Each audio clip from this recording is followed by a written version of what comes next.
Hey guys, tonight we're diving into the story of a man whose name still makes Romans roll over in their graves. Hannibal Barca. Now, if you've heard of him before, it's probably from Roman propaganda painting him as some kind of monster, a barbaric boogeyman who haunted their nightmares. But let's be honest here.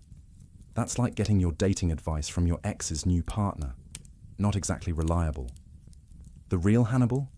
He was a solitary genius, a brilliant general whose story reads like a Greek tragedy written by someone with serious abandonment issues. Because here's the thing that'll keep you up at night. This guy was betrayed by his own people. The very folks he was fighting for basically threw him under the chariot. Picture this for a second. You're the best at what you do. I mean, the absolute best. You've got a perfect track record. You're innovative. You're respected by your peers. And you've revolutionized your entire field. But then your own company, your own board of directors, starts viewing you with suspicion. They're jealous of your success, threatened by your popularity with the rank and file. Sound familiar? That's corporate politics in 200 BC, except with more elephants and significantly higher stakes. Which brings us to tonight's central question, the one that's going to puzzle you as you drift off. How could Hannibal, a guy who never lost a major battle in Italy for 15 straight years, ultimately fail in his war against Rome? It's like asking how the greatest quarterback of all time could lose the Super Bowl while never getting sacked. The answer, as you'll discover, isn't about what happened on the field. The real tragedy wasn't written in blood on Italian battlefields. No, the seeds of Hannibal's downfall were planted back home in Carthage, in boardrooms filled with corrupt politicians and power-hungry oligarchs who cared more about their quarterly profits than winning a war. Let me paint you a picture of how messed up Carthaginian politics were. On paper, you had the suffets. Think of them as Carthaginian presidents, elected annually, supposedly representing the people.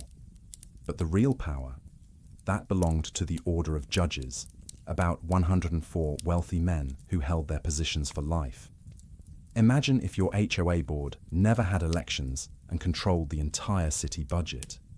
These guys made modern corporate corruption look like a lemonade stand. When Hannibal came back from his Italian campaigns and tried to reform this broken system, auditing their tax revenues, limiting their terms, basically trying to drain the swamp, he became a hero to ordinary Carthaginians. But the elite? They hated him with the burning passion of 1,000 suns. It's like if a war hero came home and tried to audit Congress's expense accounts. Popular with voters, absolutely toxic to the establishment. So there's Carthage, supposedly fighting Rome, but really fighting a civil war between the people's champion and the wealthy few. They were trying to win a war while half their leadership was actively sabotaging their own general. No reinforcements, no supplies, no backup plan, just good luck with that invasion, try not to die too spectacularly. But to really understand this monumental screw-up, you need to know the man behind the legend. And Hannibal wasn't just some bloodthirsty conqueror. He was a guy carrying the weight of an impossible promise made when he was just a kid. Picture 9-year-old Hannibal standing at an altar with his father, Hannibal Barca. Dad makes him swear an oath of eternal hatred against Rome. Not exactly your typical father-son bonding moment. No fishing trips or baseball games. Just a lifetime commitment to destroying the most powerful empire on earth. Talk about setting high expectations. This wasn't some childhood phase he'd grow out of. This oath became his North Star, his defining purpose, the thing that drove every decision he made. He carried it with him when he crossed the Alps with elephants, which, by the way, is like trying to move a circus through the Rockies in winter. He carried it through battles, through illness, through years of being basically abandoned by his government. The guy endured physical hardships that would make a Navy SEAL wince. Battle wounds, disease, the sheer exhaustion of managing a multicultural army for over a decade. And somehow he kept them all loyal. Carthaginians, Spaniards, Numidians, Gauls, groups that historically couldn't agree on what to have for lunch, all following this one man into the heart of enemy territory. That takes more than military genius. That takes an understanding of human nature that borders on the supernatural. He wasn't just commanding troops. He was conducting a symphony of different cultures, languages, and motivations, all while planning the next move against an empire that wanted him dead. Hannibal's legacy isn't just about being a great general, though he definitely was that. His story is a masterclass in what happens when exceptional talent meets institutional corruption. His campaigns literally rewrote Roman military doctrine. They studied his tactics for centuries, the way modern businesses study Apple's marketing strategy. But more than that, he represents something timeless, the brilliant individual undermined by the very system they're trying to serve. It's a story as relevant today as it was 2,200 years ago. Corporate whistleblowers, reform politicians, anyone who's tried to change a broken system from within. They're all following in Hannibal's footsteps. As you settle into your pillow tonight, let this sink in. We're about to explore not just military history, but a deeply human story about loyalty, betrayal, and the crushing weight of impossible expectations. It's about a man who kept his word even when everyone else broke theirs. Super curious where you're all listening from, so drop a comment with your location and what time it is there. Always blows my mind how people are falling asleep to this all over the world.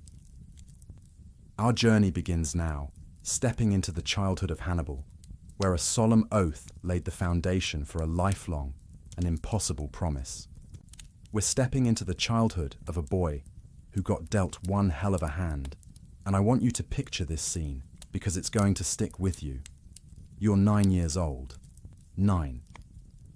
At that age, your biggest crisis is probably whether dinosaurs or superheroes are cooler, or maybe negotiating for just one more story before bedtime. Your world revolves around scraped knees, avoiding vegetables, and convincing adults that yes, a fourth cookie is absolutely essential for your survival. Now imagine this instead. Your father leads you to a sacrificial altar, not for show, not for a school project about ancient cultures. This is the real deal. The air is thick, heavy with incense that makes your eyes water. The scent of burning flesh from whatever poor animal just got offered to the gods hangs in the space like a warning. You're standing there, this tiny figure, dwarfed by stone and ceremony, surrounded by priests whose job it is to commune with forces you can't even pronounce. Your father looks down at you, but this isn't the warm gaze of a dad teaching you to ride a bike. This is Hannibal Barca, a man whose soul has been hardened by war, whose hatred for Rome burns hotter than the altar fires. His eyes hold something that would make most grown men flinch. He makes you swear an oath. Eternal enmity against Rome. Not, I'll try my best, or I'll do what I can. Eternal enmity, forever, until your last breath leaves your body. This wasn't a pinky promise that you could break when you got bored. This was a blood-curdling, God's-witnessed, lifelong contract with destiny itself. Most kids get a birthday party when they turn 9, maybe a new toy, a cake with too much frosting. Hannibal got a vendetta that would define every single day of his existence. Now you're probably wondering what kind of father does that to a child. Fair question. But Hannibal Barca wasn't exactly your suburban dad coaching Little League on weekends. This was a man who just crawled out of the First Punic War, a conflict so brutal and devastating that it left Carthage bleeding money and territory. Sicily, gone. Sardinia, gone. Their navy, basically fish food. To Hamilcar, Rome wasn't just a rival nation you compete with for trade routes. Rome was an existential threat, a cancer that would either be cut out or consume everything Carthage had ever built. So when he made his 9-year-old son swear that oath, he wasn't being cruel. In his mind, he was being practical. He was ensuring that the fight would continue even after he was dead and buried. Think of it like this. You're a coach, and your team just got absolutely destroyed by their biggest rival. Not just lost, humiliated. Your career is basically over, but you've got a kid who shows promise. So you make that kid promise, on everything sacred, that they'll dedicate their entire life to beating that rival team. Except instead of football, it's the fate of civilizations. And instead of losing a game, It's losing your homeland. Hamilcar shaped his son's entire worldview around this hatred. He didn't just teach Hannibal military tactics or how to read maps. He programmed him, systematically and deliberately, to see Rome as the enemy that must be destroyed at all costs. Every lesson, every story, every casual conversation was filtered through this lens of absolute, uncompromising enmity. The contrast here is what breaks your heart. You've got this solemn, world-shaping ceremony, and at the center of it is a child. A little boy who probably didn't fully understand the weight of the words coming out of his mouth. He's committing himself to a path of warfare and hatred, and he's doing it before he's old enough to understand what warfare really means. It sets this tragic tone that echoes through everything that comes after. Every brilliant tactical decision Hannibal makes, every impossible victory, every moment of genius, it's all shadowed by this oath made when he was still losing baby teeth. You can almost hear it haunting every choice he makes for the rest of his life. To really understand how binding this was, you need to know how Carthaginians viewed oaths. These weren't casual promises you make when you're trying to get out of doing chores. In Carthaginian culture, an oath was a sacred transaction with the divine. They worshipped gods like Baal Hammon and Tanit, deities who demanded absolute loyalty and punished oathbreakers with supernatural vengeance. When young Hannibal spoke those words, he wasn't just making a promise to his father. He was entering into a contract with forces beyond the physical world.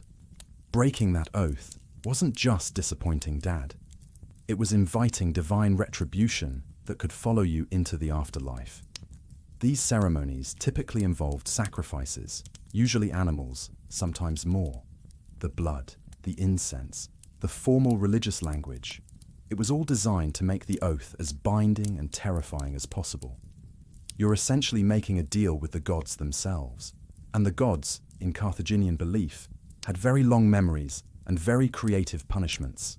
This wasn't just cultural tradition either. It was practical social engineering.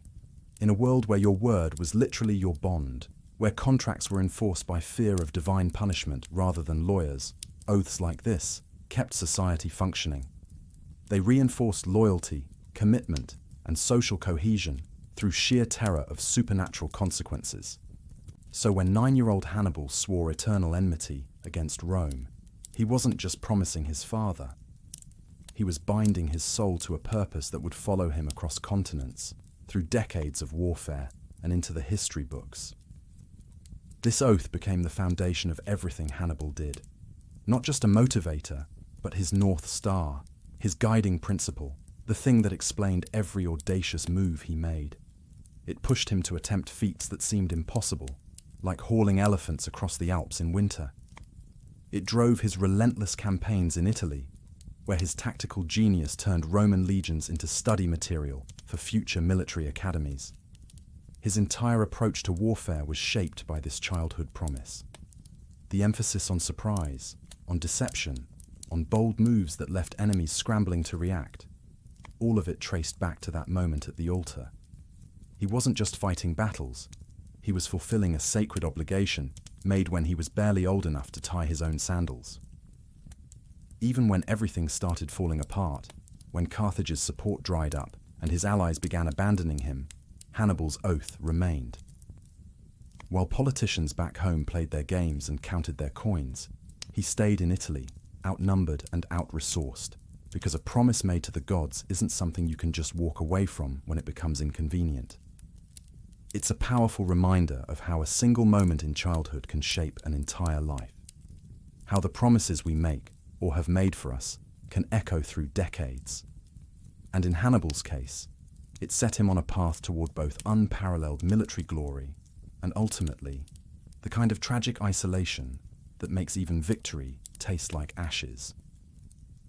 Now that oath was all well and good, but swearing eternal hatred against Rome when you're 9 is a bit like promising to become an astronaut. Ambitious, but you're going to need some actual skills to pull it off. So let's talk about how young Hannibal went from oath-swearing child to the kind of leader who could convince thousands of strangers to follow him into certain death. Picture this. While other kids his age were learning their letters and maybe how to count sheep, Hannibal was getting what you might call the world's most intense military education. No classroom, no textbooks, just the dusty, blood-soaked reality of the Spanish campaigns. His father, Hamilcar, basically turned the Iberian Peninsula into his son's personal leadership academy. Think of it as a gap-year program, except instead of backpacking through Europe, you're learning how to conquer it. From the moment he could sit on a horse without falling off, Hannibal was shadowing the two men who shaped his destiny. First his father, Hannibal Barca, and later his brother-in-law, Hasdrubal the Fair. This wasn't some gentle apprenticeship where you slowly work your way up from filing papers to actual responsibility. This was full immersion. Sink or swim. Learn or die. Hamilcar didn't just teach his son how to fight. Any decent soldier could swing a sword without cutting his own leg off. What Hamilcar taught was the art of leadership. How to read men's faces. How to know when an alliance was about to crumble. How to inspire loyalty in people who had every reason to abandon you. He learned horsemanship from Numidian cavalry masters, who could practically make their horses dance. He picked up survival tactics from Iberian tribesmen who knew every rock and river in the region. Most importantly, he learned that warfare wasn't just about who had the biggest army. It was about who could hold that army together when everything went sideways. This education continued seamlessly when Hasdrubal the Fair took over after Hamilcar's death. If Hamilcar was the stern professor, Hasdrubal was the charismatic teaching assistant who showed you how to actually apply all that theory in the real world. Under his guidance, Hannibal learned the delicate art of diplomacy, how to turn enemies into allies, how to navigate the complex web of tribal politics, and how to expand an empire without making everyone hate you enough to unite against you. But here's where Hannibal really started to separate himself from every other ancient general: his ability to manage what was essentially a multicultural nightmare of an army.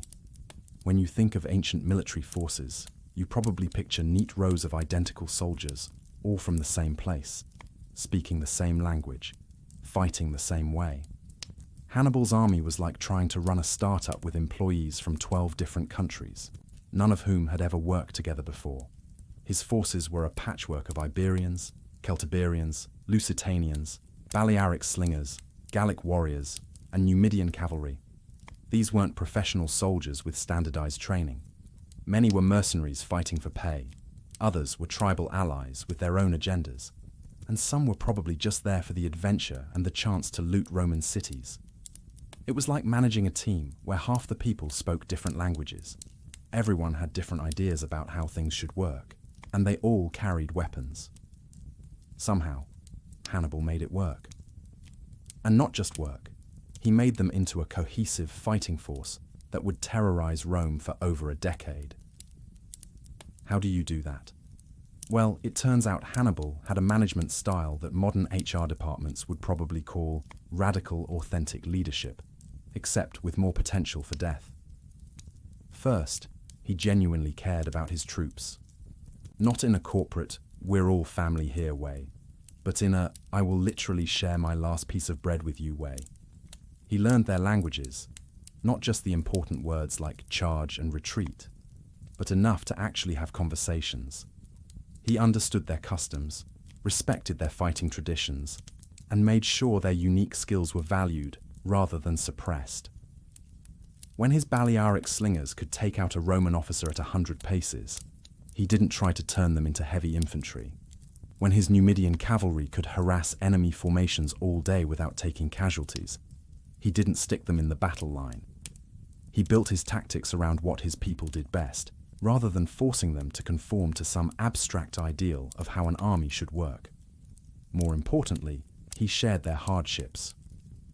While other generals commanded from the rear, safe in their fancy tents, Hannibal was out there getting dusty and bloody with his troops.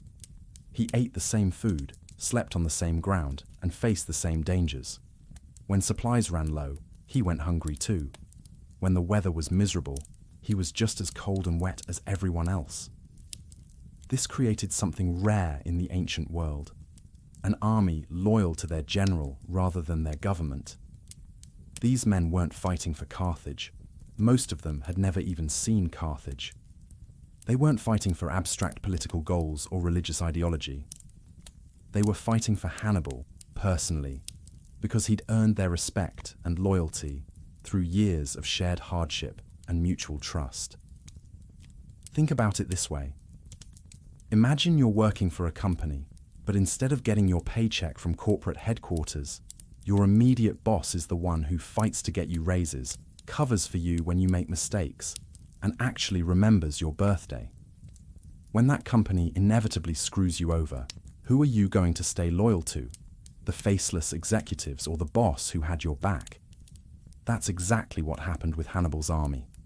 When Carthage's political support dried up, when reinforcements stopped coming, when supply ships failed to arrive, his troops didn't desert.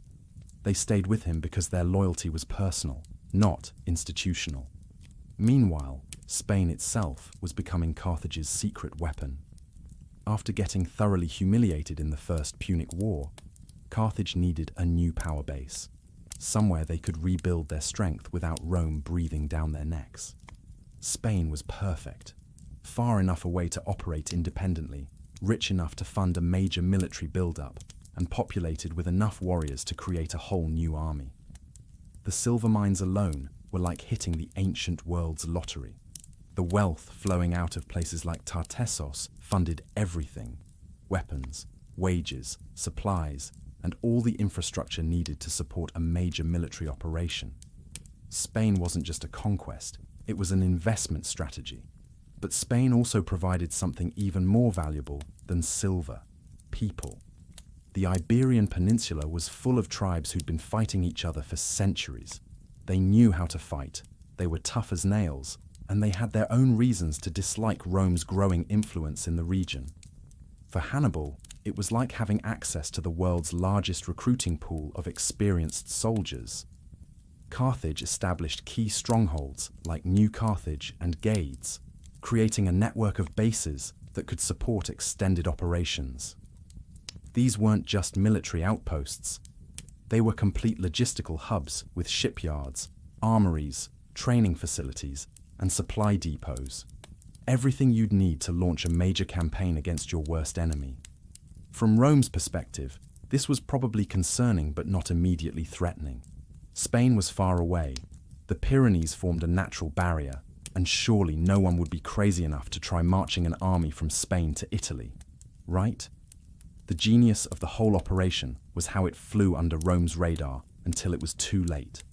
While Roman politicians were congratulating themselves on their victory in the First Punic War, and assuming Carthage was finished as a major threat, the Barcid family was quietly building a new empire in Spain.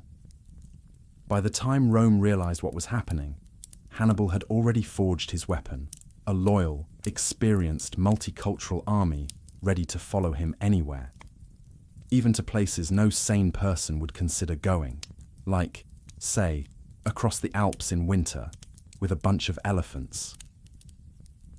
So let's settle into the story of how Hannibal engineered the perfect excuse for war, because sometimes, if you want to start a fight, you need to throw the first punch loud enough that everyone has to pick a side. Picture this. You're Hannibal. You've got your dream army all ready to go, but there's one small problem. Your own government is about as enthusiastic about starting a war with Rome as most people are about root canal surgery. The Carthaginian Senate is full of rich merchants who prefer counting coins to counting casualties. So what do? You manufacture a crisis. You create a situation so provocative that war becomes inevitable. Enter Saguntum, a small coastal city on the east coast of Spain, maybe 8 days' march south of the Ebro River. Now, if you've ever been stuck between two arguing neighbors, you'll understand Saguntum's position perfectly. According to treaty, they were technically in Carthage's sphere of influence, but they also had a mutual defense pact with Rome. Classic small power diplomacy. Keep everyone happy, hope nobody asks you to pick sides. Hannibal looked at this delicate situation and thought, perfect, this'll do nicely. His decision to besiege Saguntum wasn't some spur-of-the-moment military opportunity. This was calculated provocation. A deliberate middle finger pointed directly at Rome. He might as well have sent a message saying, "Come at me, bro." The siege began in 219 BC, and let me tell you, this wasn't one of those quick weekend conquests you see in movies. Saguntum was properly fortified, with thick walls and a population that knew exactly what would happen if they surrendered. They held out for 8 months. 8 months. That's longer than most modern relationships. Imagine the daily grind of that siege. Every morning you wake up to the sound of battering rams pounding against your city walls, the crash of stones launched from catapults, the screech of siege towers being dragged into position, tall enough that enemy archers could rain arrows down into your streets. Hannibal's engineers dug tunnels under the walls, trying to collapse entire sections. The air would have been thick with dust and smoke, filled with shouting in half a dozen languages. The people of Saguntum fought house to house, street by street. They kept repairing the walls during the night, only to watch them get battered down again the next day. They launched desperate counterattacks, probably knowing they were buying time for Roman help that might never come. Meanwhile, back in Rome, the Senate was having what we might politely call a collective freakout. They sent diplomatic envoys to Hannibal, demanding he lift the siege. He ignored them. Not politely declined, just straight up pretended they didn't exist.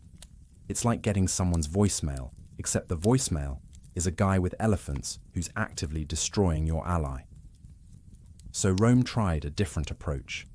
They sent envoys directly to Carthage, demanding that the government hand over Hannibal. Now, this put the Carthaginian Senate in what modern crisis management would call a no-win scenario. The wealthy elite in Carthage were absolutely terrified. These were traders and businessmen who understood profit margins better than battle formations. They looked at Hannibal's aggressive tactics and saw nothing but potential financial ruin. War with Rome meant disrupted trade routes, military expenditures, and the very real possibility of another catastrophic defeat like the First Punic War. Some of them probably lay awake at night, hoping Hannibal would just fail. Not spectacularly, mind you. That would be bad for Carthaginian prestige. Just fail enough to be brought down a peg, maybe learn some humility, and definitely stop dragging them toward a war they wanted no part of. Carthage was fundamentally split between two visions of its future. On one side, you had Hannibal and his supporters, the military faction backed by common citizens who still burned with resentment over the First Punic War. They wanted decisive action to hit Rome before Rome could hit them. On the other side were the oligarchs, that same order of judges we've talked about before. They favoured what they called realistic diplomacy, which mostly meant avoid conflict at all costs because it's expensive. They saw Hannibal as a loose cannon who was going to get them all killed. Imagine a board of directors trying to rein in a CEO who just declared war on their biggest competitor without consulting anyone. The Senate tried to thread the needle. They couldn't openly condemn Hannibal without appearing weak to their own people. But they also couldn't fully endorse his actions without accepting responsibility for what was clearly going to be a massive war. So they did what politicians do best. They issued carefully worded statements that meant absolutely nothing and hoped the problem would somehow solve itself. After 8 months of brutal siege warfare, Saguntum finally fell. The city was sacked, its population killed or enslaved, and its wealth distributed among Hannibal's troops. This wasn't just a military victory. It was a statement written in blood and fire. Rome's reaction was swift and predictable. Their ally had been destroyed, their treaty violated, and their diplomatic demands completely ignored. This wasn't just an act of war. It was a humiliation that demanded response.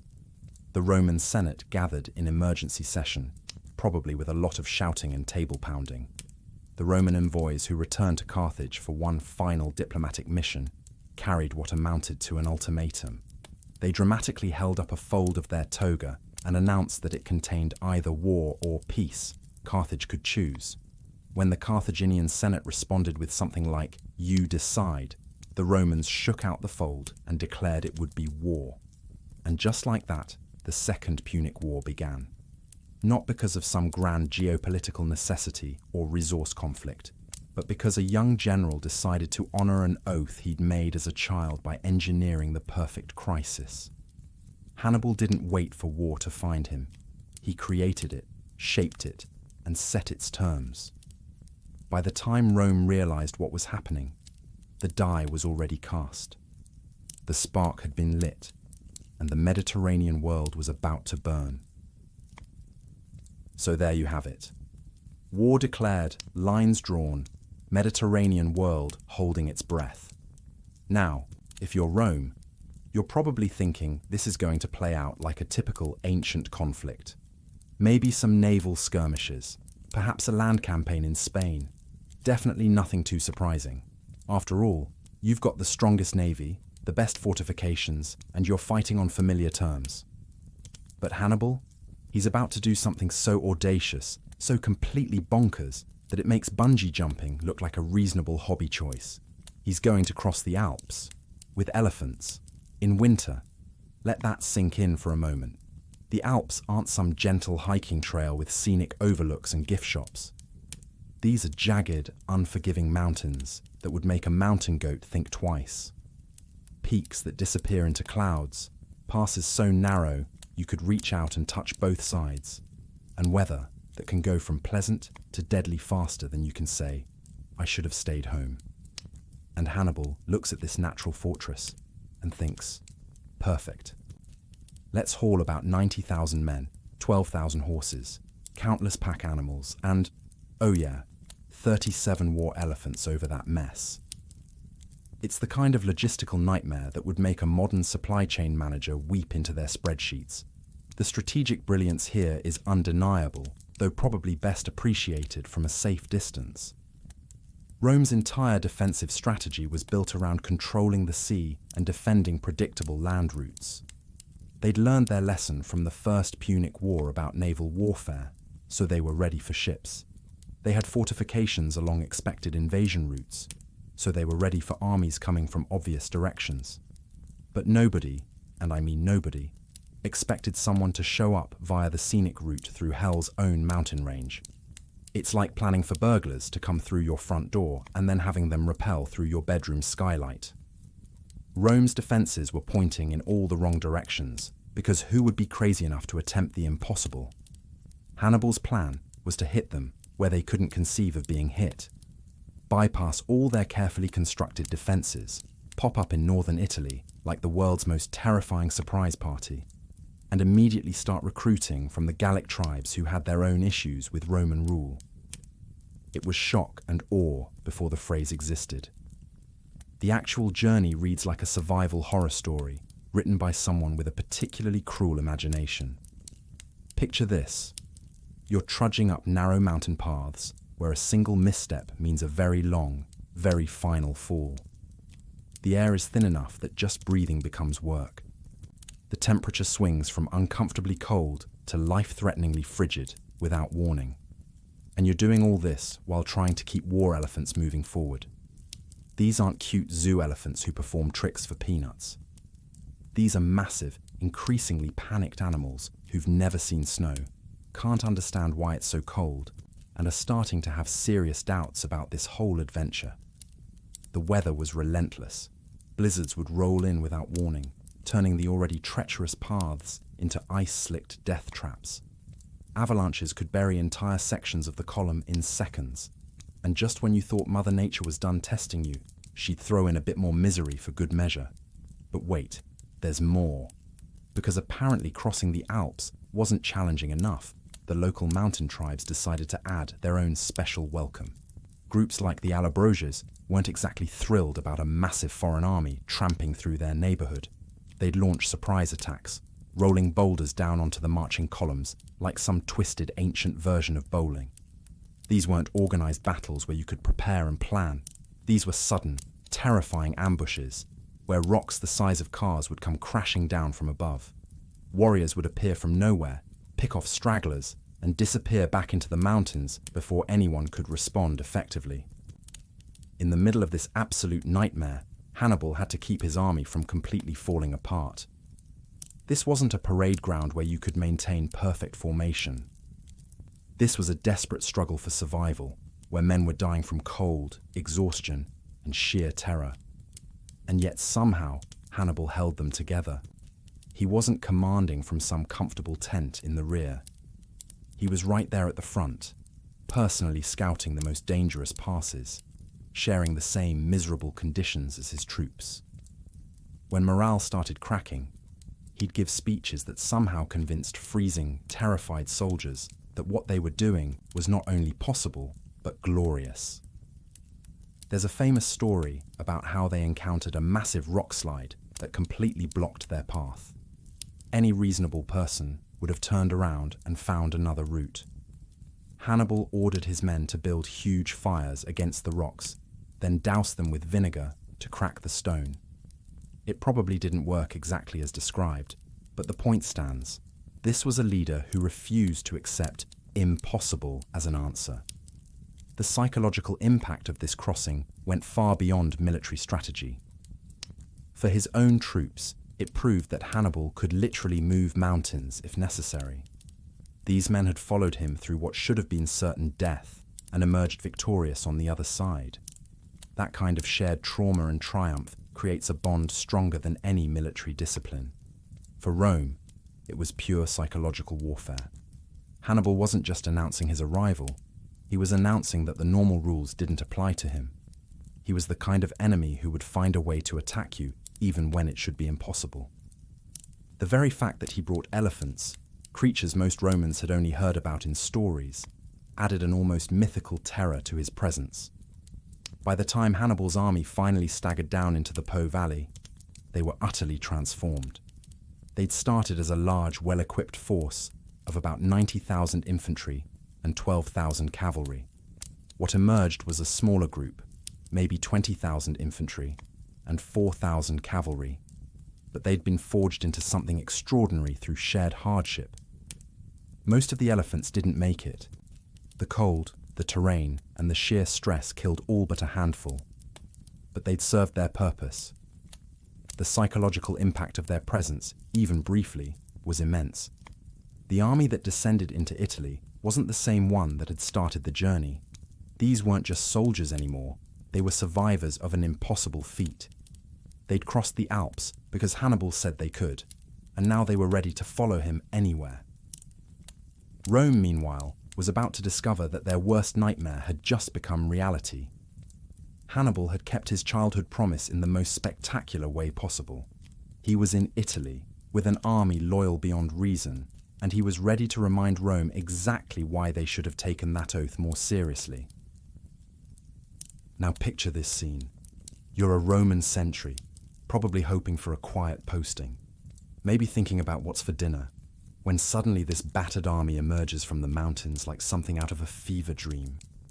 They've got elephants, actual elephants, and they look like they've been through hell and came out the other side meaner for it. Hannibal didn't waste time with pleasantries or diplomatic overtures. He was there to prove a point, and that point was going to be written in Roman blood. His first two battles in Italy weren't just victories, they were masterclasses in tactical superiority that left Rome wondering what exactly they'd gotten themselves into. Let's start with the Battle of Ticinus, which was less a battle and more like watching a professional boxer spar with someone who'd never thrown a punch. The Romans had always relied on their heavy infantry. Think of them as the ancient world's equivalent of a rugby scrum, all about forward momentum and overwhelming force. It worked great when everyone played by the same rules. Hannibal, however, hadn't read the rulebook, or maybe he had, and decided it was more fun to throw it out the window. The Roman consul Publius Cornelius Scipio, father of the more famous Scipio who'd eventually get his revenge, met Hannibal near the Ticinus River in November 218 BC. Scipio probably expected a nice, straightforward infantry clash. Two armies line up, march toward each other, and whoever's left standing wins. Simple, predictable, Roman. Instead, Hannibal brought his Numidian cavalry to the party. These weren't your typical horse soldiers. Numidians were like the special forces of ancient cavalry, fast, agile, and absolutely ruthless. They could wheel and charge and disappear faster than you could blink. The engagement started with Hannibal's light cavalry skirmishing with the Romans, darting in and out like wasps around a picnic. This drew the Roman forces forward, probably thinking they were pursuing a retreating enemy. Classic mistake. Then Hannibal's heavier cavalry, Iberians and Celts who knew how to fight, hit the Roman cavalry head-on, while the Numidians swung around to attack the flanks. It was a pincer movement, executed with surgical precision. The Roman cavalry was completely outmaneuvered, outfought and outclassed. Scipio himself got wounded and nearly died, supposedly saved by his teenage son. The defeat was so complete that the Romans basically turned around and ran. Now, you might think that was embarrassing enough for Rome, but Hannibal was just getting warmed up. A few weeks later came the Battle of Trebia, and if Ticinus was a boxing lesson, Trebia was a graduate course in how to completely destroy a superior enemy through sheer tactical brilliance. The Roman Senate, probably red-faced from the Ticinus defeat, sent reinforcements under another consul, Tiberius Sempronius Longus. Sempronius was aggressive, eager for glory, and apparently not great at recognizing when he was being played. Exactly the kind of opponent Hannibal loved. It was December, winter in northern Italy, which means cold, wet, and generally miserable. Hannibal chose a particularly nasty morning and sent his Numidian cavalry to harass the Roman camp. Not a full attack, just enough to be really annoying. Like having someone repeatedly ring your doorbell at 5 a.m. Sempronius, probably furious and thinking this was his chance for a quick victory, ordered his legions to cross the freezing Trebia River and pursue the harassers. Imagine having to wade through chest-deep, ice-cold water in the dark, then immediately being expected to fight. The Romans emerged on the other side, soaked, hungry, and already exhausted before the battle even started. Meanwhile, Hannibal's troops had enjoyed a warm breakfast and were ready for action. But here's where Hannibal's genius really showed. While the Romans were focused on the obvious threat in front of them, he'd hidden about 2,000 of his best troops in a ravine. His younger brother Mago was commanding this hidden force, probably lying in wait like a coiled spring. The main Roman force engaged Hannibal's infantry in the center, while Roman cavalry was drawn away to deal with threats on the flanks. Everything seemed to be going according to standard ancient battle protocol. Then Mago's hidden troops burst out of their concealment and hit the Romans from behind. The Romans were trapped. Enemy in front, enemy behind, enemy on the sides. It was the kind of encirclement that military academies still study today. The massacre was complete. Estimates suggest around 30,000 Roman casualties to Hannibal's 5,000. When news of these devastating defeats reached Carthage, the reaction was complicated. On the surface, there was celebration, parades, sacrifices to the gods, probably a lot of toasting in expensive wine. The war was finally being fought on Roman soil, and their boy Hannibal was delivering exactly what he'd promised. But beneath the celebrations, something else was stirring. A subtle unease, particularly among the wealthy senators who'd opposed this war from the beginning. Because here's the thing about brilliant military victories. They tend to make the victor very popular, very powerful, and very independent. Hannibal wasn't just winning battles, he was becoming a hero. Stories of his tactical genius were spreading throughout Carthage and beyond. His personal influence was growing far beyond what the oligarchs back home could control. For politicians who'd built their power on keeping everyone else dependent on the system, this was deeply concerning. You can almost picture the private conversations in Carthaginian drawing rooms. Yes, wonderful victories, very impressive. But don't you think Hannibal is getting a bit big for his boots? The fear wasn't that he'd lose. It was that he'd win too much and come home with ideas about how things should be run. Stories began circulating about supply requests being delayed, reinforcement requests getting lost in bureaucratic red tape, messages taking unusually long to reach their destinations. Nothing overtly treasonous, just the kind of passive-aggressive undermining that bureaucrats excel at. Meanwhile, in Rome, the impact was pure terror. These weren't minor setbacks or unlucky skirmishes. These were comprehensive beatdowns on their own soil by an enemy who wasn't supposed to exist. Panic spread through the city. Citizens who'd been confident in Roman military superiority suddenly found themselves wondering if their legions were as invincible as they'd thought. The Gauls in northern Italy, seeing which way the wind was blowing, began defecting to Hannibal's side in droves. This was exactly what Hannibal had hoped for. His strategy wasn't just about military victory, it was about psychological warfare. He wanted to demonstrate that Rome wasn't untouchable, that their allies could be turned, and that their military machine could be dismantled by superior tactics. The Roman Senate, typically deliberate to the point of paralysis, was forced into rapid action. They'd assumed this would be a quick campaign to crush an upstart barbarian. Instead, they were facing a tactical genius who was making their best generals look like amateur weekend warriors. The easy confidence was gone. The assumption that Roman military might would quickly resolve the situation was shattered. Instead, they were staring down the barrel of a prolonged war against an opponent who seemed to anticipate their every move.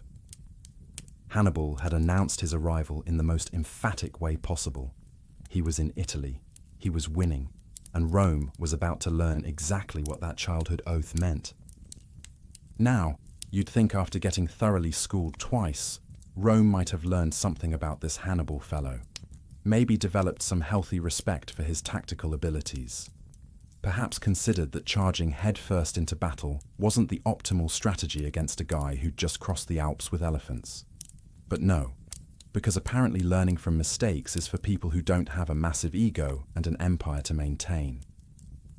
Enter Gaius Flaminius, the new Roman consul for 217 BC.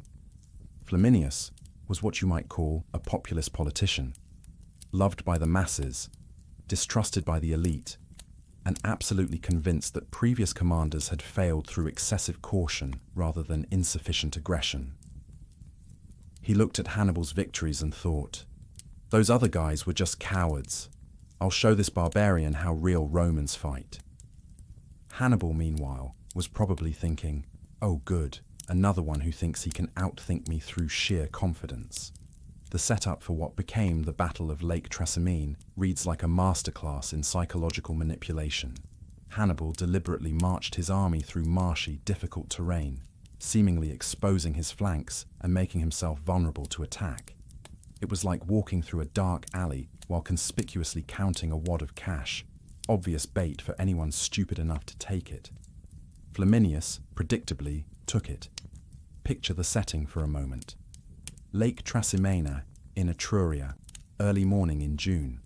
The lake is surrounded by hills, with a narrow road running along the northern shore. There's thick fog hanging low over the water, the kind of mist that makes everything look ghostly and indistinct. If you've ever tried to navigate in heavy fog, you know how disorienting it can be. Everything looks the same, sounds are muffled, and you can barely see 20 feet in any direction. Hannibal had scouted this area like a real estate developer looking for the perfect trap, location. The road narrowed into what military types call a defile, essentially a bottleneck where a large army would be forced to stretch out in a long, vulnerable column. Hills on one side, lake on the other, no room to maneuver. Perfect. Hannibal arrived first and made a show of setting up camp on the plain beyond the defile, lighting fires, making noise, generally announcing his presence like he was throwing a block party. But under cover of darkness and that convenient morning fog, he repositioned his forces along the hills overlooking the road. His heavy infantry took positions blocking the exit from the defile, the front door, if you will. His cavalry and light troops spread out along the hillsides, hidden in the mist like ancient special forces. Everything was perfectly positioned for what was about to become the ancient world's most devastating surprise party.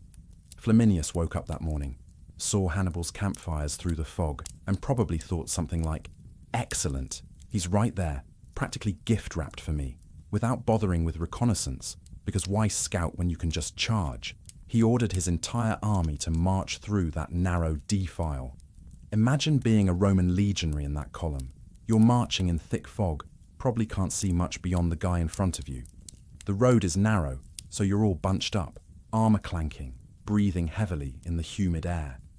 You hear shouts and noise from somewhere in the column, but in the fog, everything sounds distant and distorted. The Roman army stretched for miles along that road, a perfect target if anyone had bothered to think about it. The lead elements couldn't communicate with the rear, commanders couldn't see their own formations, and nobody had any idea what was waiting for them. Then Hannibal sprung his trap. At a predetermined signal, probably a trumpet blast that echoed through the mist like a dinner bell from hell, his forces attacked from all sides simultaneously. Troops rushed down from the hills, blocking the road behind the Romans and cutting off any retreat. Hannibal himself led the main force blocking the front, ensuring nobody could escape forward. The Romans were trapped in what amounted to a killing field. Their famous military discipline, their careful formations, their tactical superiority, none of it mattered when you can't see the enemy, can't maneuver, and can't even figure out which direction the attack is coming from. Javelins and arrows rained down from the hillsides. Cavalry charged out of the mist like something from a nightmare. The Romans, designed for open-field combat where they could use their superior organization, were helpless in the narrow, fog-shrouded confusion. Many tried to escape by jumping into the lake. Picture this. You're wearing about 60 pounds of armor and weapons, you're terrified, and your brilliant escape plan is to swim across a lake. Most drowned immediately. Those who somehow managed to stay afloat were picked off by Numidian cavalry patrolling the shoreline like lifeguards from hell. The casualty figures are staggering. Out of roughly 30,000 to 40,000 Roman troops, over 15,000 were killed outright, including Consul Flaminius himself. Another 10,000 were captured. Hannibal lost maybe 1,500 men. It wasn't a battle, it was systematic slaughter. When news reached Rome, the reaction was pure panic. Imagine social media during a major crisis, except instead of Twitter, you have people running through the streets screaming. Women wailed in the forum, rumors flew faster than facts, and everyone suddenly realized that maybe this Hannibal character was slightly more dangerous than previously thought. The Senate, in a move that basically screamed, "We're all going to die," appointed a dictator, Quintus Fabius Maximus. This was an emergency constitutional measure they hadn't used in decades, essentially admitting that normal government wasn't equipped to handle the current crisis.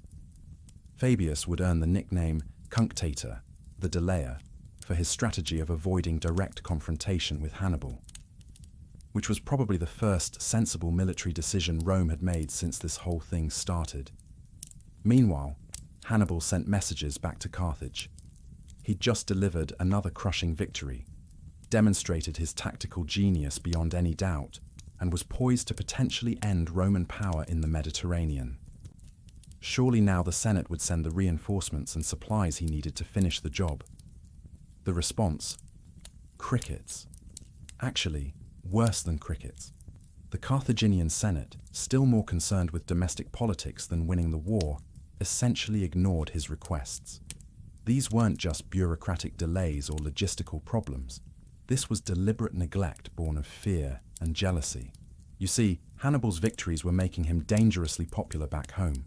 Too popular for the comfort of the oligarchs who'd opposed this war from the beginning. They looked at his success and saw not an opportunity to defeat Rome, but a threat to their own power. It was like having an employee who's so successful they might replace you, so instead of supporting them, you sabotage them. Except in this case, the employee was trying to save your entire civilization from destruction. The betrayal must have been devastating. Here's Hannibal, having achieved what should have been impossible, and his own government was essentially telling him, "Great work, now do it without our help." It was the beginning of the isolation that would define the rest of his campaign. Brilliant victories won at the cost of growing abandonment by the very people he was fighting for. So there you have it. Another Roman army annihilated, another general dead, another city in panic, and the man who'd engineered it all, standing victorious on a fog-shrouded battlefield, slowly realizing that his greatest enemy might not be Rome after all. So by now, you'd think Rome might have developed some healthy respect for this Hannibal character. You know, maybe questioned their whole charge headfirst into everything military philosophy. But if there's one thing we've learned about ancient superpowers, it's that admitting you might be wrong is apparently more terrifying than getting repeatedly humiliated by someone who shouldn't exist. After Lake Trasimene, Rome did briefly try something different. They appointed Fabius Maximus as dictator, a guy who looked at Hannibal's track record and thought, maybe we should avoid giving this man any more opportunities to demonstrate his tactical genius. His strategy, now called the Fabian strategy, was basically to follow Hannibal around like an annoying younger sibling, harassing his supply lines, but never actually fighting him. Smart? Absolutely. Popular? Not so much. Romans wanted blood and glory, not what looked like expensive hide-and-seek. So in 216 BC, they decided to return to their favorite strategy, overwhelming force applied with maximum aggression. This brings us to Cannae, which isn't just a battle, it's practically a religious experience for military historians.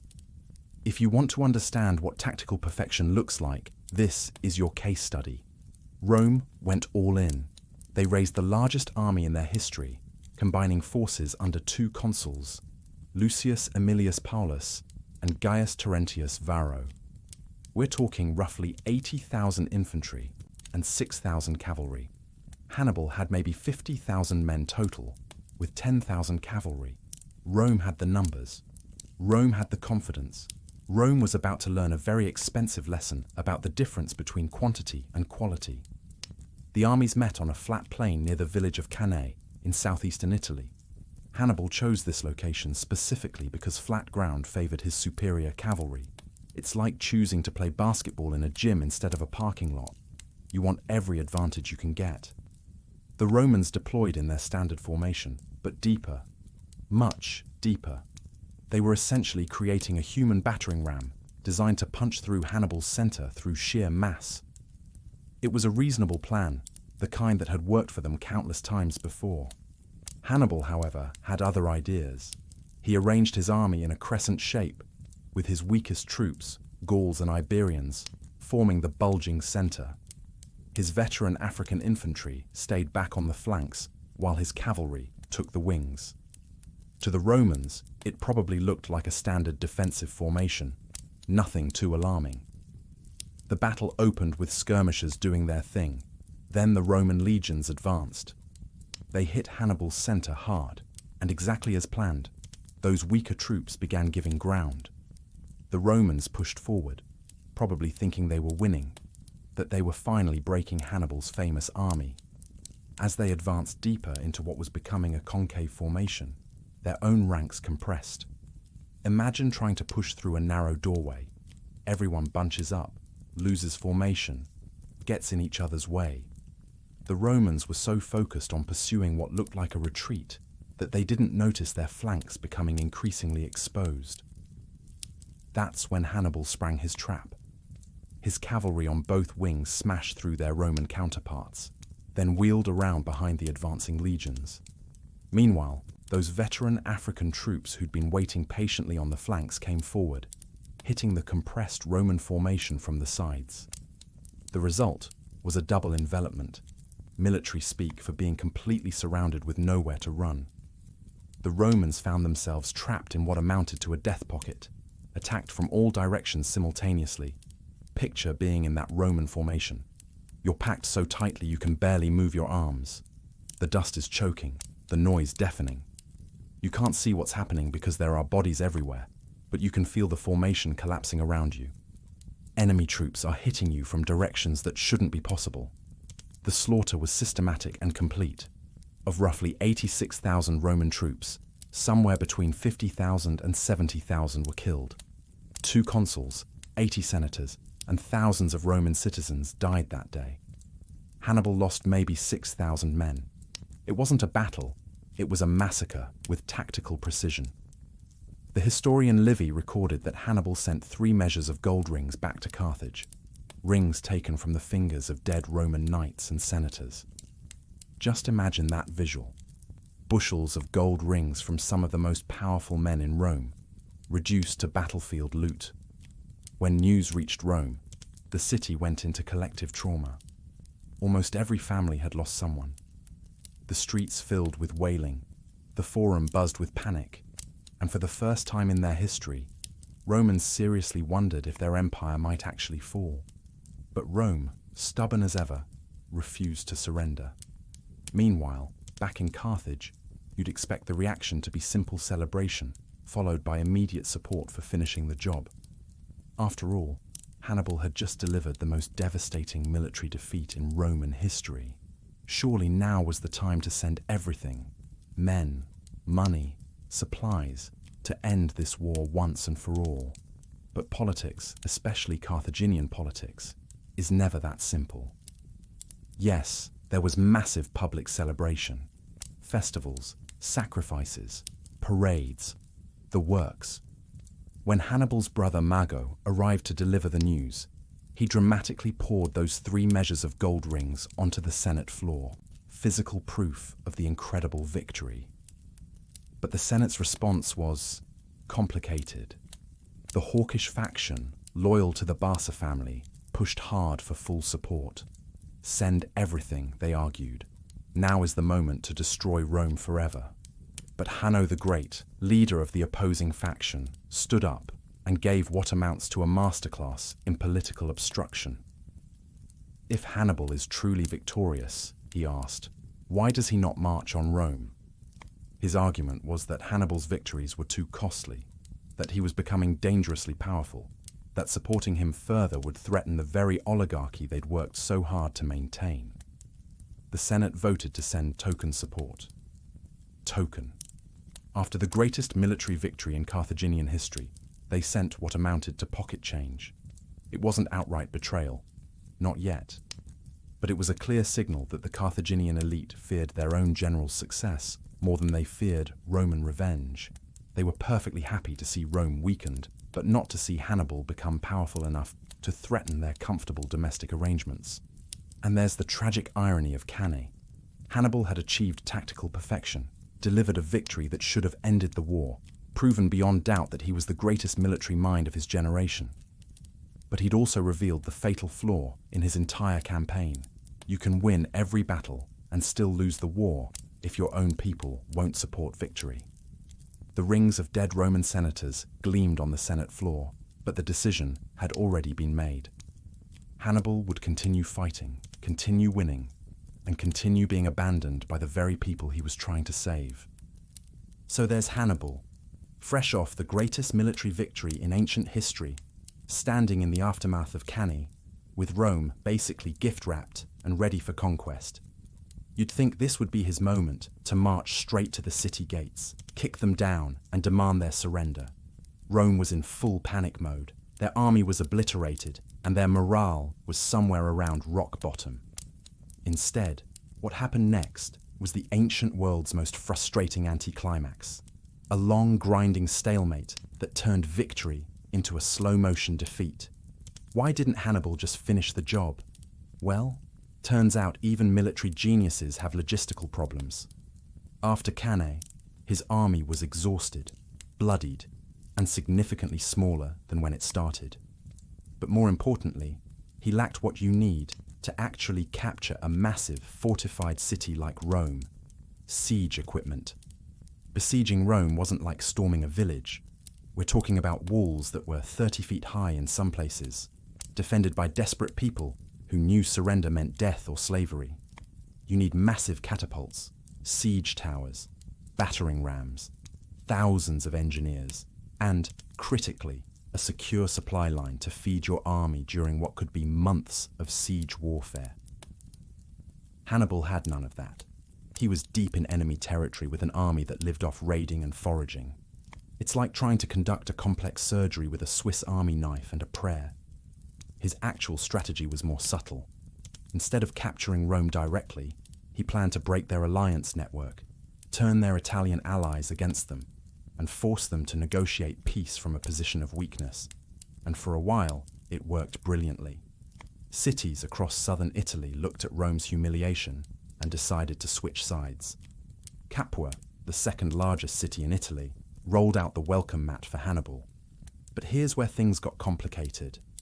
Even with a significant chunk of Italy under his control, Hannibal couldn't deliver that knockout punch. Rome, displaying the kind of stubborn determination that would make a mule look flexible, simply refused to quit. They raised new armies by drafting everyone who could hold a spear.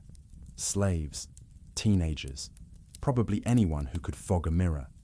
They adopted what became known as the Fabian strategy, named after that cautious dictator we mentioned earlier.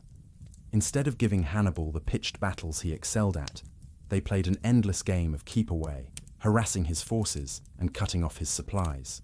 It was death by 1,000 paper cuts, and it was driving Hannibal absolutely insane.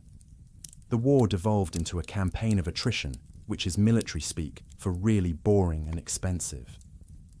For years, Hannibal wandered around Italy like a very dangerous tourist, camping near Roman cities and basically daring them to come out and fight. They rarely took the bait. To keep his army fed, he had to raid and pillage, which had the unfortunate side effect of alienating potential allies. Nothing says, "We're here to liberate you," quite like stealing your grain and livestock. He was trapped in a vicious cycle. He needed supplies to maintain his army, but getting those supplies made him less popular with the people he was trying to win over. Meanwhile, he was constantly waiting for reinforcements from Carthage that never truly materialized. It's like ordering backup that never shows up while you're stuck fighting a battle that keeps getting longer and more complicated. Which brings us to Hannibal's other enemy, his own government. After the initial celebration of Cannae wore off, the Carthaginian Senate developed a case of severe buyer's remorse. Hannibal's success was making him dangerously popular, and the wealthy oligarchs back home were more worried about their domestic power than winning the war. When his brother Mago showed up with those bushels of gold rings and pleaded for reinforcements, the anti-Barca faction basically said, "That's nice, dear, but we're busy with other things." Led by Hanno the Great, they argued that Hannibal was becoming too powerful, that his victories were benefiting him more than Carthage, and that supporting him further would be throwing good money after bad. Their support was pathetic. They sent token forces, just enough to say they were helping, but nowhere near enough to actually make a difference. Meanwhile, they were sending massive resources to other theaters of war, where the victories would belong to generals they could control. Over the years, they sent more than 60,000 troops and 140 elephants to various other commanders instead of to Hannibal. It's like having your most successful salesperson beg for resources, while you give all the good leads to the new guy who hasn't proven anything yet. This meant Hannibal was essentially fighting two wars simultaneously, one against Rome, which was challenging enough, and another against his own government's bureaucratic sabotage. He was forced to rely increasingly on local recruits, Gauls and other Italian tribes, who were nowhere near as reliable as his veteran multicultural army that had crossed the Alps. Imagine trying to run a startup while your investors are actively undermining you because they're worried you might become too successful. That was Hannibal's reality. The years dragged on like a really depressing soap opera, while Hannibal was stuck in Italy, winning tactical victories that couldn't translate into strategic success. Rome was slowly rebuilding its strength and recapturing his allied cities one by one. They had learned to play the long game, and they were very, very good at it. The war had become an endurance contest, and Rome was built for endurance. They had seemingly unlimited manpower, unshakable determination, and, critically, a unified government that supported the war effort instead of undermining it. Hannibal, meanwhile, was being slowly starved of victory by the very people he was fighting to save. That childhood oath that had driven him across the Alps was still burning bright in his chest, but his resources were dwindling like a candle in the wind. He had become a brilliant predator trapped in a cage of his own government's making, unable to deliver the fatal bite that would end the war. His struggle had shifted from winning battles to simply surviving, a tragic testament to what happens when political jealousy trumps military genius. The man who had promised to destroy Rome was being destroyed by Carthage, one bureaucratic decision at a time. While Hannibal was slowly being strangled by red tape and bureaucratic sabotage, Rome was quietly developing something much more dangerous than another stubborn consul with a death wish. They were breeding a new kind of general, one who had the audacity to actually learn from his defeats. Enter Publius Cornelius Scipio, who would later earn the nickname Africanus. You might remember him as that teenage kid who supposedly saved his father's life at Ticinus. Well, it turns out getting your first taste of Hannibal's tactical genius when you're 17 leaves quite an impression. Most people would have developed a healthy fear of Carthaginian generals. Scipio developed something more useful: respect mixed with careful study. Unlike every other Roman commander who'd faced Hannibal, Scipio didn't just chalk up his defeats to bad luck or insufficient aggression. He studied Hannibal's methods like a graduate student cramming for finals. He recognized that charging headfirst into Hannibal's tactical innovations was like bringing a knife to a gunfight. Impressive for your courage, terrible for your life expectancy. So instead of doubling down on traditional Roman tactics, Scipio did something revolutionary. He decided to become Hannibal's student. Not officially, of course. That would have been awkward dinner conversation back in Rome. But he analyzed every battle, every maneuver, every trick that had made Hannibal so devastatingly effective. While this intellectual boot camp was happening, Scipio got his chance to prove himself in Spain. And here's where Rome finally showed some strategic thinking beyond send more legions. Instead of continuing to bang their heads against Hannibal in Italy, they decided to attack the source of his power. Spain was Carthage's treasure chest and training ground rolled into one. It's where Hannibal had learned his trade, where Carthaginian silver mines funded their war effort, and where they recruited some of their best soldiers. Scipio's mission was elegantly simple: burn it all down and cut Hannibal's supply line at the source. This wasn't just about winning territory, it was about economic warfare.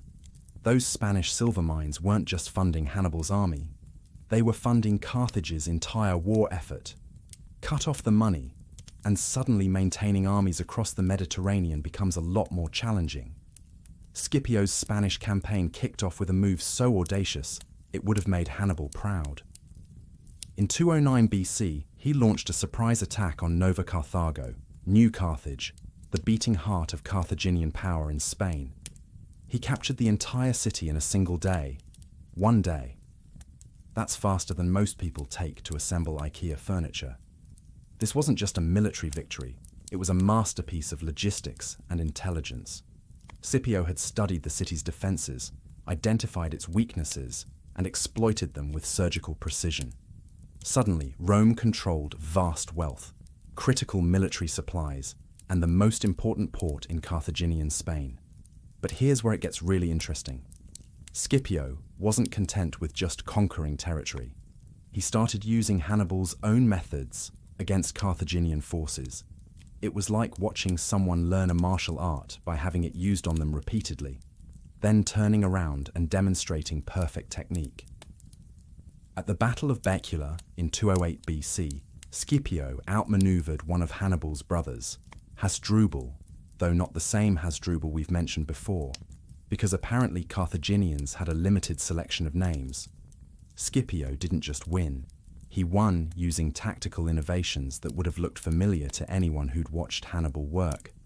Then, at the Battle of Ilipa in 206 BC, Scipio pulled off something truly spectacular. He used a variation of Hannibal's own double envelopment tactic, the same maneuver that had devastated Rome at Cannae, against a combined Carthaginian army.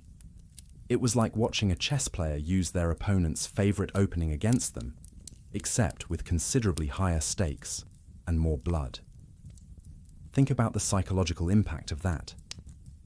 Carthaginian commanders, who had grown accustomed to tactical superiority, suddenly found themselves on the receiving end of their own medicine. It's one thing to lose to superior numbers or better equipment. It's quite another to lose because someone has learned your tricks and improved upon them. This systematic conquest of Spain wasn't just about winning battles. Scipio was strangling Hannibal's support network. Every victory cut off potential reinforcements. Every captured city eliminated a source of supplies. Every defeated army reduced Carthage's ability to support their greatest general. By the time Scipio was done with Spain, Hannibal was truly isolated. No more Spanish silver to fund his campaigns. No more Iberian warriors to replace his losses. No more war elephants to replace the ones that had died in Italian winters. He was marooned in Italy with a dwindling army and no hope of meaningful reinforcement. Rome had finally figured out that you don't defeat Hannibal by fighting him where he's strongest. You defeat him by removing the foundations of his power, piece by piece, until even his genius can't overcome the basic mathematics of warfare. Scipio had done something remarkable. He'd taken Rome's greatest weakness, their rigid adherence to traditional tactics, and turned it into flexibility. He'd learned from defeat instead of just absorbing it, and he'd proven that Hannibal's methods weren't magic. They were techniques that could be studied, understood, and countered. The student was ready to face the master. But not in Italy, where Hannibal had spent 15 years perfecting his craft.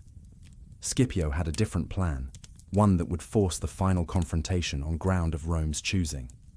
The war was about to come full circle, but this time, Hannibal would be the one fighting far from home, cut off from support, facing an enemy who had learned all his lessons and was eager to apply them.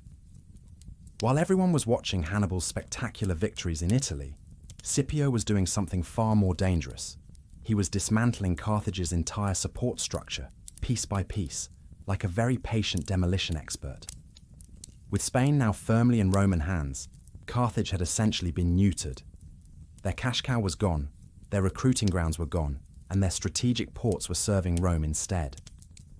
Hannibal was still in Italy, still winning battles, but he was like a Formula One driver whose pit crew had gone home for the day.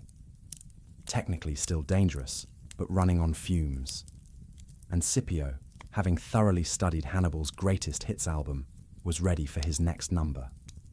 In 204 BC, while Hannibal was still trapped in his Italian road trip from hell, Scipio did something that must have made Roman citizens spit out their wine. He launched an invasion of North Africa. He was taking the war directly to Carthage's front door, like showing up at your enemy's house party uninvited. For Romans, who'd spent 15 years living in terror, hearing that one of their generals was actually attacking Carthage must have felt like finding out your annoying neighbor's house was being fumigated. Finally, some good news. Scipio's strategy was brilliant in its simplicity. He knew that by threatening Carthage directly, he'd force them to recall Hannibal from Italy. It was like threatening to egg someone's house to make them come home early from vacation. He sailed from Sicily and landed near Utica, close enough to Carthage that the smoke from his campfires was probably visible from the city walls. Now, if you thought the Carthaginian Senate had panic attacks before, you hadn't seen anything yet. When news of Scipio's landing reached the city, it was like someone had just announced that the health inspector was outside and they'd been running an unlicensed food truck for 15 years. Suddenly, the war wasn't happening to other people in faraway places. It was right there, close enough to hear the marching songs.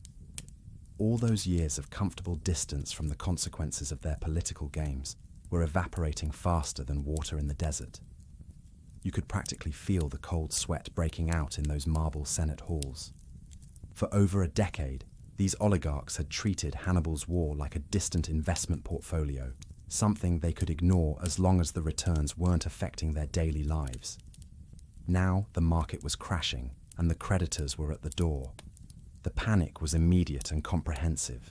Suddenly, the voices that had spent years arguing against supporting Hannibal went very, very quiet. It's amazing how quickly political principles evaporate when enemy soldiers are setting up camp in your backyard. They tried everything they could think of, with the frantic energy of someone trying to fix a leaking roof during a hurricane. They sent out their remaining generals, who promptly got schooled by Scipio in tactical innovation. They tried to raise new armies, but their best soldiers were either dead, stuck in Italy with Hannibal, or had been lost in Spain. They were like a restaurant that had sent all their good chefs to different locations, then wondered why the remaining staff couldn't handle the dinner rush. When military solutions failed, they tried diplomacy, offering to negotiate a peace treaty. But Scipio, knowing he held all the cards, offered terms so harsh they might as well have been written in sarcasm. It was the ancient equivalent of, "We'll consider your surrender if you also throw in your lunch money."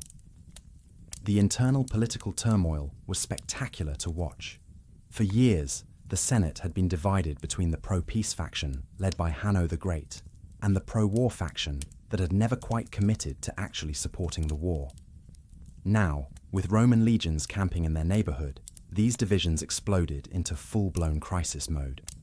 The pro-peace crowd was desperately trying to maintain control, while secretly wondering if they should have listened to those annoying pro-war voices years ago. Meanwhile, the pro-war faction was experiencing the bitter satisfaction of being right, mixed with the terror of being right too late to do anything about it. They made desperate appeals to their Numidian allies, hoping for cavalry support that had always been crucial to Carthaginian military success. But Scipio, having done his homework, had already been working those relationships. He'd turned many of Carthage's former allies against them, exploiting old tribal rivalries with the skill of someone who'd been taking notes during Hannibal's masterclasses in alliance management. It was like watching someone's social circle implode in real time, except with considerably higher stakes and more horses. This was karma on an epic scale. All those years of short-sighted political maneuvering, of prioritizing domestic power struggles over military necessity, had led them to this moment. They'd been so worried about Hannibal becoming too powerful that they'd forgotten to worry about Rome becoming powerful enough to invade their homeland. Meanwhile, imagine being Hannibal, stuck in Italy, hearing that Rome had invaded North Africa. The irony must have been physically painful. For 15 years, he'd been fighting to save Carthage, enduring incredible hardships, winning impossible victories, all while his own government actively undermined him. And now Rome was at Carthage's gates because of that very undermining. It was like spending years trying to fix your house's foundation while your family complains about the noise, only to have the whole thing collapse because they wouldn't let you finish the job. The parallels were almost poetic in their cruel precision. Hannibal had spent years trying to break Rome's alliance network in Italy, turning their allies against them through a combination of military pressure and political genius. Now Scipio was doing exactly the same thing to Carthage in North Africa, using Hannibal's own playbook against his homeland. Hannibal had crossed the Alps to invade Italy with audacity and tactical brilliance. Scipio had crossed the Mediterranean to invade North Africa with methodical preparation and strategic insight learned from studying Hannibal's campaigns. The student hadn't just learned from the master, he'd improved on the lesson plan. The call for Hannibal to return home must have felt like the final insult. After years of being starved of support, after watching his requests for reinforcements disappear into the Senate's political black hole, he was finally being summoned back. Not because they'd decided to support him, but because they'd run out of other options. It was the ultimate betrayal wrapped in the language of patriotic duty. Come home, Hannibal. Save us from the mess we created by not supporting you in the first place. Hannibal was being forced to abandon Italy, the land where he'd never lost a battle, where he'd spent the best years of his military career, where he'd proven his tactical genius repeatedly, to return to a city that had never deserved his sacrifice. The stage was set for the final confrontation between master and student, but not on the terms Hannibal would have chosen. He'd be fighting on home ground, yes, but with a hastily assembled army against an enemy who'd learned all his tricks and commanded the unified support of the entire empire. And somewhere in the back of his mind, Hannibal must have realized that his greatest enemy had always been the one that shared his citizenship. So there's Scipio, camping basically in Carthage's backyard, and suddenly the Carthaginian Senate is experiencing what we might call a collective oh crap moment. After spending 15 years treating Hannibal's war like a distant hobby they couldn't be bothered to fund properly, they were now staring at the very real possibility of Roman sandals trampling through their marble courtyards. The inevitable message finally arrived at Hannibal's camp in Italy. Picture the scene. Dusty messengers riding hard from the coast, bearing scrolls sealed with the official stamp of the Senate.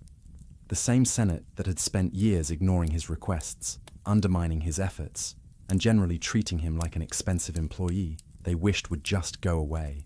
The message was simple. Come home, Hannibal. your city needs you. Let that irony sink in for a moment. After 15 years of fighting alone, after crossing impossible mountains and winning impossible victories, after never losing a single major battle on enemy soil, he was being summoned home. Not because they'd finally decided to support him, not because they wanted to give him the resources to finish what he'd started. No, they were calling him back because they were terrified. Imagine being in Hannibal's position. You've dedicated half your adult life to a war that was, to you, sacred. You've buried friends, shared your last scraps of food with starving soldiers, and bled for a cause you believed in with religious fervor. And the entire time, the people you were fighting for were stabbing you in the back with bureaucratic precision. Now, they need you. Not want you, need you. Because their chickens have come home to roost, and those chickens are wearing Roman armor and carrying very sharp swords. This was the moment that probably broke something inside Hannibal. He was being forced to leave Italy, not because any Roman general had defeated him, but because his own government had finally created a crisis they couldn't ignore. He'd conquered the Italian countryside, turned Roman allies against Rome, and created a legacy of terror that would give Roman children nightmares for generations. But his campaign was ultimately doomed to fail, not by Roman tactics, but by Carthaginian politics. Think about what he was leaving behind. Italian soil that he'd never been defeated on. Cities that had switched sides to support him. An army that had followed him through hell and would have followed him into hell again if he'd asked. He was abandoning all of this not because he'd lost, but because his own people had finally managed to lose for him. The psychological toll must have been crushing. You know that feeling when you've been working on a project for years, pouring your heart into it, and then your boss calls you into the office and tells you the whole thing is being scrapped because of budget cuts. Except in Hannibal's case, the project was his life's work, and the budget cuts were his government's decision to prioritize political infighting over survival. He sailed away from Italy like a man leaving his life's work unfinished. The land that had been his home for 15 years, where he'd proven his genius time and again, was disappearing behind him. He was like a master craftsman being forced to abandon his workshop just as he was putting the finishing touches on his masterpiece. This departure marked the beginning of what you could only call Hannibal's tragic decline. He was being forced to defend the very city that had systematically undermined him for over a decade. The isolation he'd felt in Italy, fighting Romans in front of him and Carthaginian bureaucrats behind him, was about to intensify exponentially. He was returning to a city that had essentially disowned him, to lead an army hastily thrown together from whatever scraps they could find. Most of his veteran soldiers, the men who'd crossed the Alps with him, who'd fought at Cannae and Trasimene, were either dead or too exhausted to make the journey. He was coming home to fight with an army full of strangers. For 15 years, that childhood oath had been his guiding star. Every hardship, every battle, every moment of despair had been endured in service to that promise. And now, he was being asked to save Carthage from itself, from the consequences of its own greed and short-sightedness. It's like being the responsible sibling who gets called home to deal with the family crisis caused by everyone else's bad decisions. The sense of betrayal must have been overwhelming. Hannibal had warned them repeatedly that their refusal to provide proper support would eventually destroy them. He'd been ignored, dismissed, treated like an expensive nuisance. And now, his warnings were coming true, and they expected him to fix it. This wasn't a triumphant homecoming. There were no parades, no celebrations, no acknowledgement of his incredible achievements. This was a desperate parent calling the successful child home because the family business was about to go bankrupt. Except in this case, the family business was an entire civilization. He was pulling together whatever forces he could, the remnants of his Italian veterans, newly conscripted troops who'd never seen real battle, and whatever mercenaries Carthage could afford to hire. And he was doing all this while surrounded by the same political enemies who'd been undermining him for years. The people who were secretly hoping he'd fail just enough to be brought down a peg. even if it meant their city burned. The man who had terrorized Rome for 15 years now found himself backed into a corner he'd never wanted to fight in. For his entire career, he'd been the one setting the terms of engagement, choosing when and where to fight. Now he was reacting to someone else's strategy, playing defense instead of offense, fighting on ground chosen by his enemy. His brilliant, audacious campaign, the stuff of military legend, had run its course not because any Roman had outsmarted him, but because the Carthaginian Senate had effectively sabotaged him into failure. It's like watching a chess grandmaster lose because their own team kept stealing their pieces. As those ships carried him away from Italy, Hannibal must have realized the bitter truth that had been staring him in the face for years. He'd been fighting a war on two fronts all along, and the enemy behind him had been more destructive than anything Rome could throw at him. The dream born from a 9-year-old's oath was finally colliding with the harsh reality of politics, and politics was winning. He's had to abandon 15 years of undefeated campaigning in Italy to save a city that, let's be honest, had it coming. The stage was set for the ultimate grudge match, the final boss battle of the Second Punic War, the Battle of Zama. Picture the scene. It's 202 BC on a dusty plain near Zama, several days' march southwest of Carthage. The location probably looked like the kind of place where tumbleweeds would blow if tumbleweeds existed in ancient North Africa. In one corner, we have Hannibal, leading what can only be described as a garage sale army. His remaining Italian veterans, who were probably feeling every one of their campaigning years, some hastily recruited Carthaginian levies who'd never seen real combat, and a collection of war elephants that were hopefully still functional. In the other corner, Scipio Africanus, arriving fresh from his Spanish conquest tour, commanding a well-oiled Roman war machine. But here's the kicker. He'd also secured the alliance of King Massinissa and his Numidian cavalry.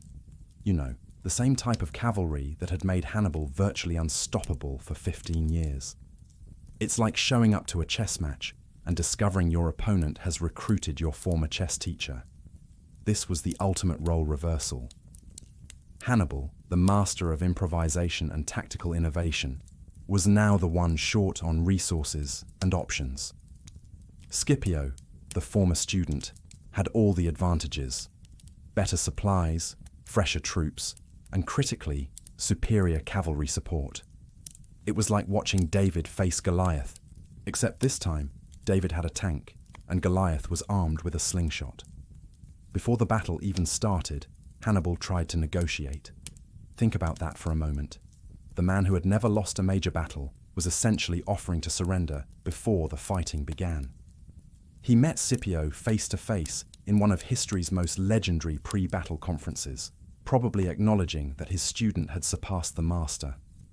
It must have been like an aging rock star meeting the young musician who'd learned all his songs and improved on them. But Scipio, confident in his position and probably enjoying the cosmic justice of the moment, rejected the peace terms. The battle would happen, and it would determine the fate of two civilizations. When the fighting began, Hannibal opened with his traditional elephant charge, hoping to break Roman morale and create the chaos he could exploit. It was his signature move, the ancient equivalent of a devastating opening gambit. But Scipio had done his homework. Instead of deploying his legions in the traditional solid blocks that elephants could smash through like bowling balls hitting pins, Scipio arranged his troops in narrow columns with lanes between them. When the elephants charged, his light infantry would open ranks, creating corridors that allowed the massive beasts to run harmlessly through the Roman lines. It was like preparing for a bull charge by opening gates instead of building walls. The elephants would thunder through these gaps, while Roman soldiers on either side pelted them with javelins and made enough noise to wake the dead. Some of the confused elephants, terrified by the racket, actually turned around and charged back into Hannibal's own lines. Imagine spending months training your secret weapon, only to have it attack your own troops. The infantry clash that followed was brutal and methodical. Hannibal had arranged his forces in 3 lines. his greenest troops in front, his more experienced soldiers in the middle, and his battle-hardened Italian veterans in the back. It was a defensive strategy designed to absorb punishment and wear down the Romans through sheer attrition. Scipio, however, had learned from Hannibal's greatest hits album. Instead of the traditional Roman approach of sending in waves of troops sequentially, he advanced all three lines simultaneously, creating maximum pressure across the entire front.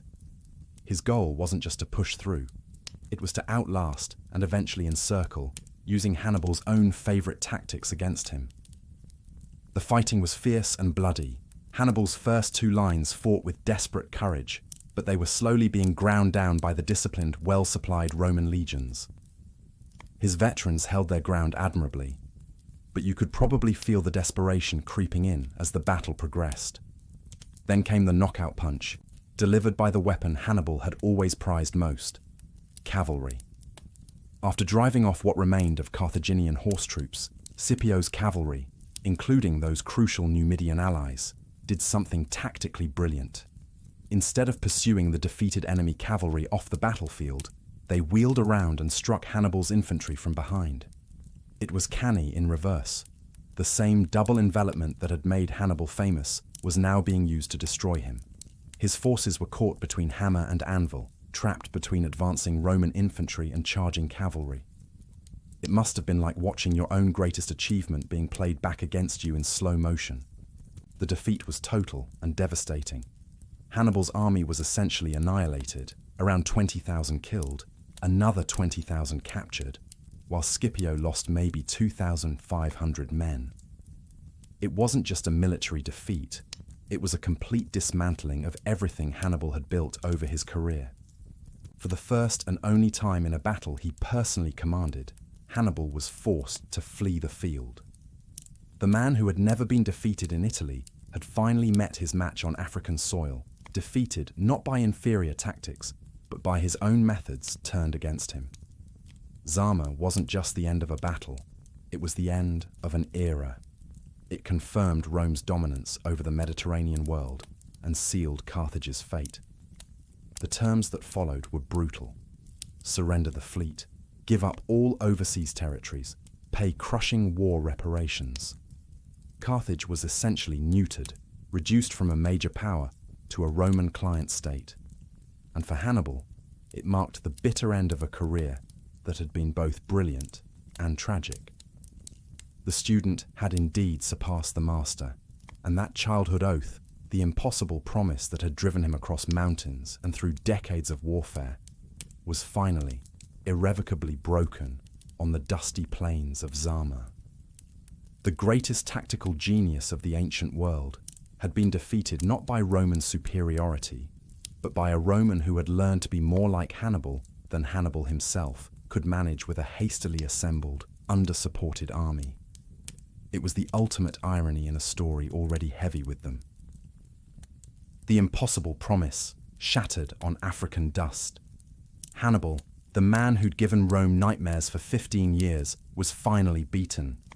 But here's the thing that should keep you awake at night, if you weren't already drifting off. He wasn't defeated by superior Roman tactics or overwhelming military genius. He was beaten by politics, by his own people, by a student who'd had the luxury of government support that Hannibal never enjoyed. The real tragedy of our story tonight isn't that Rome won. It's how they won. And more importantly, it's how Carthage lost.